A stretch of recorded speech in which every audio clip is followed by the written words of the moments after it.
Bonjour les amis, bienvenue sur ma chaîne Juste Nora. Aujourd'hui je vais vous parler des opérations que je vais faire. Alors je vais bientôt refaire, donc au mois de mai, on va faire une retouche à mon vagin. Donc comme vous le savez, j'ai été opéré l'année dernière au mois d'octobre.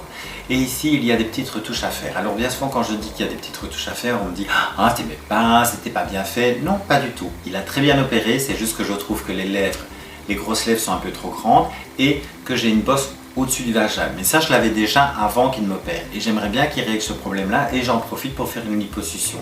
Donc, vu que l'opération, c'est une rectification, je ne la paye pas. Ce que je paye la liposuction. Je vous avoue franchement que vu que l'opération, je ne la paye pas, la liposuction ne coûte pas horriblement cher. Je pense qu'il me demande 500 ou 600 euros. Ce qui n'est pas hors de prix pour une liposuction. Donc, il va faire une petite liposuction. Super, je suis contente. Au mois de septembre, j'ai été voir ma chirurgienne aussi pour faire un lifting. Donc je ne fais pas une effet fesse, donc une féminisation du visage. Je l'explique pour les personnes qui ne savent pas ce que c'est qu'une effet fesse. Je ne fais qu'un lifting traditionnel. Donc ça veut dire qu'on va retirer tout ça. On va retirer mon cou pour me rendre encore 10 ans plus jeune. Donc ça va être très bien. Alors on me dit, il faut accepter tes rides. C'est pas que je n'accepte pas les rides. Ce que je n'accepte pas, c'est le retombé ici. Vous voyez, les bajoux qui arrivent. Donc moi ce que je veux, c'est qu'on repositionne tout, ça va être génial, ça va être super. Donc là on m'opère au mois de septembre, je pense que c'est le 16 septembre. Donc là je fais mon lifting. J'ai été revoir le chirurgien de ma poitrine, que je n'avais pas été voir car j'ai subi donc ma vaginoplastie et puis il y a eu le corona, machin, enfin il y a eu trop de bordel, donc je n'ai pas été le revoir après mon augmentation mammaire. Je me suis dit tiens, je vais aller le revoir. Parce qu'évidemment, avec une idée en tête, bien évidemment. Vous vous doutez bien que si je vais le revoir, j'espère qu'il me dira qu'il y a quelque chose à rectifier. Et c'est ce qui s'est passé. Donc je suis arrivé dans son cabinet, il me dit « Est-ce que vous allez bien ?» Je dis « Oui, je vais très très bien. » Je lui dis que j'ai été opéré de ma vaginoplastie. D'ailleurs, je pense que je lui ai montré mon vagin, comme s'il pouvait regarder ce qu'on m'avait fait. C'est un chirurgien esthétique, donc il a déjà tout vu. Hein. Et donc il me dit « Vous êtes contente ?» Je dis « Oui, je suis contente de la poitrine. La seule chose que... Pas que de nouveau que je ne suis pas contente, mais que j'aime moins, c'est que j'ai un téton qui part vers le bas. Et je préférais qu'il pointe vers le haut que de pointer vers le bas. C'est ce que je lui dis. Il me dit, écoutez, enlevez votre soutien-gorge, on va regarder. Je dis, moi j'enlève mon soutien-gorge. En plus, évidemment, vu que je savais que j'allais le voir, j'ai mis une belle petite culotte, j'ai mis un beau petit soutien-gorge très sympa, très sexy. Ça, je me demande si jamais peut-être que je pourrais lui plaire. Et alors j'enlève mon soutien-gorge et là il me dit, il regarde à gauche, regarde à droite, il me dit ouais effectivement, il me dit j'aime pas trop, il me dit je préférerais vous réopérer pour remettre un peu ça en place. Et il me dit je pense que vous avez cicatrisé un peu trop vite donc il faudrait redescendre un peu l'implant. Donc moi quand il m'a dit ça, j'ai dit, alors, je dis ah ok oui pas de souci, ça me dérange pas du tout. Et je dis par hasard, vu que vous m'opérez, que vous voulez rectifier ce petit truc, est-ce que par hasard on pourrait pas mettre plus gros? Il me dit si bien sûr. Et je dis ça me coûterait combien? Et là pareil il m'a dit c'est le même prix que la dernière fois. Donc je devrais payer 900 ou 980 euros ou quelque chose comme ça. Et donc c'est génial parce que je fais une économie. Parce que si je voulais refaire ma poitrine plus tard, j'aurais dû payer 4000 euros. Alors j'ai des amis qui me disent Nora, t'exagères, tu vas avoir des obus, des machins, des trucs comme ça. Maintenant vous devez savoir que je mesure 1m80 et que je suis très large. Donc vu que je suis large, je ne dis pas qu'il me faut forcément une grosse poitrine, mais je trouve que quand je mets un décolleté, le gros problème c'est qu'au début, vu que j'ai une peau hyper blanche et que je suis blanche morte, ce qui se passe, c'est que je trouve qu'on ne voit vraiment pas ma poitrine. Si quand je me mets de profil, fatalement on voit la peau qui se décolle, donc fatalement on voit la naissance du sein, mais pas devant. Et moi j'aimerais bien qu'on voit un petit peu, je ne demande pas qu'il soit collé, mais qu'on les voit un peu plus. J'ai pas tout le temps envie de mettre des trucs qui compressent pour qu'on les voit quoi. J'ai envie qu'on les voit. Donc il m'a dit on pourra mettre une poche un peu plus large parce que vu que vous avez une carrure assez large, parce que je ne suis pas une mince, hein, donc comme vous savez j'ai des formes. Et donc il m'a dit on va essayer de mettre un implant un peu plus large pour que ce soit un peu plus proche au central. Maintenant c'est vrai que quand vous faites ça, vous devez faire attention de ne pas faire une symastie. Une symastie c'est quoi? C'est la peau qui se décolle au milieu. Et donc ça c'est pas très joli parce que vous n'avez plus le renfoncement, vous avez vraiment une association des peaux parce que la partie centrale s'est décollée, donc ça c'est pas très joli. Donc ça il faut faire très attention de ne pas faire une symastie quand on met des gros implants, enfin, un peu plus gros. Donc j'espère qu'ils seront bien, j'espère que voilà, je pense pas que ça va me faire une plus grosse poche, c'est juste que ça va être plus proche. Donc voilà, je préfère. Et ça, c'est prévu pour début janvier. J'ai voulu faire ça au début janvier. Pourquoi? Parce que j'estimais qu'aujourd'hui, cette année, j'ai subi déjà assez d'opérations. Donc il va y avoir donc, la petite rectification en bas. Maintenant, c'est l'hôpital de jour. Et le lifting, pareil. Je pense que là, je dors une nuit et je ressors le lendemain. Et donc je me dis 2 anesthésies. Maintenant, celui de la poitrine me dit, écoutez, ça ne pose pas de problème. On peut vous opérer cette année.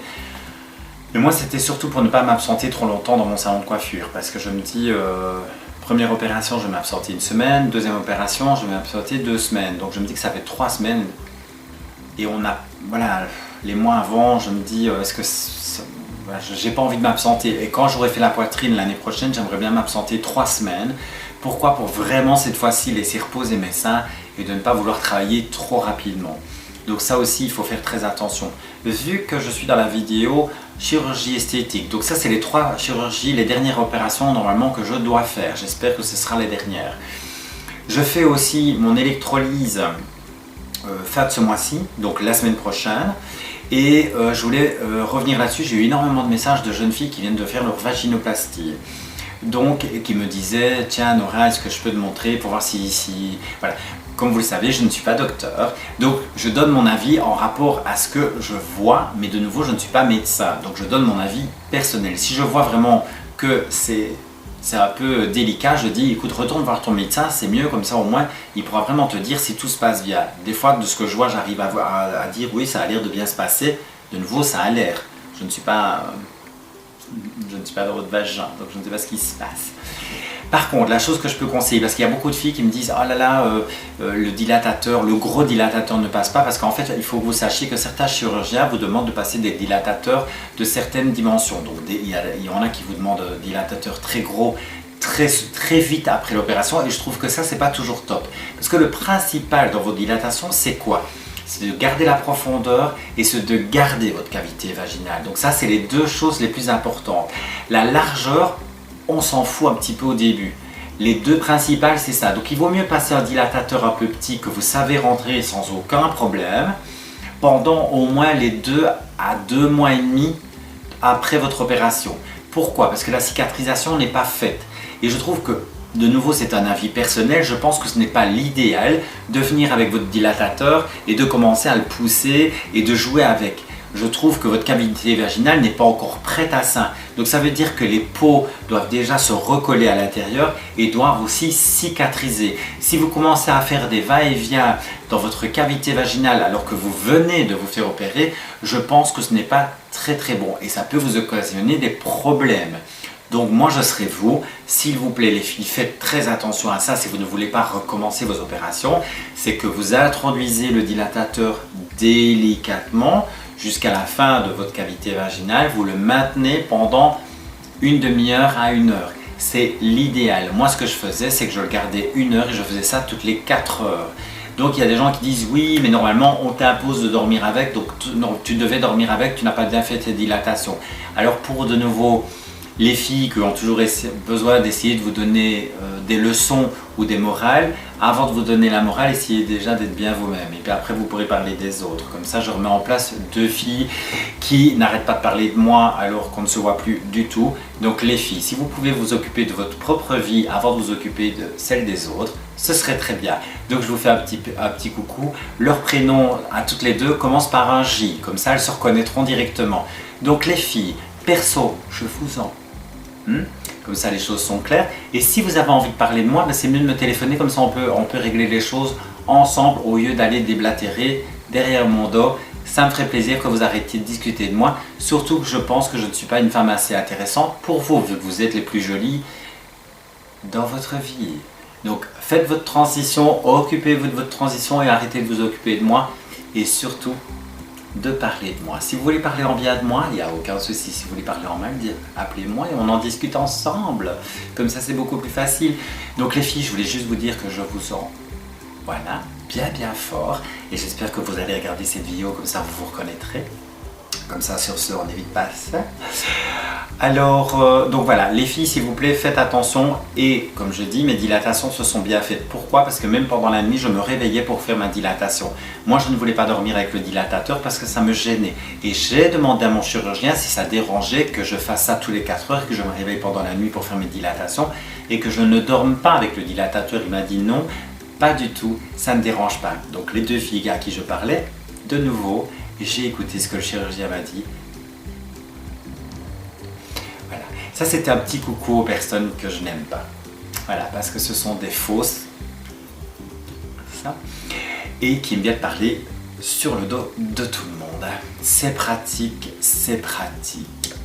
Donc les filles, comme je le dis toujours, essayez de vous faire votre transition comme vous voulez, mais faites attention après votre vaginoplastie, donc c'est hyper important.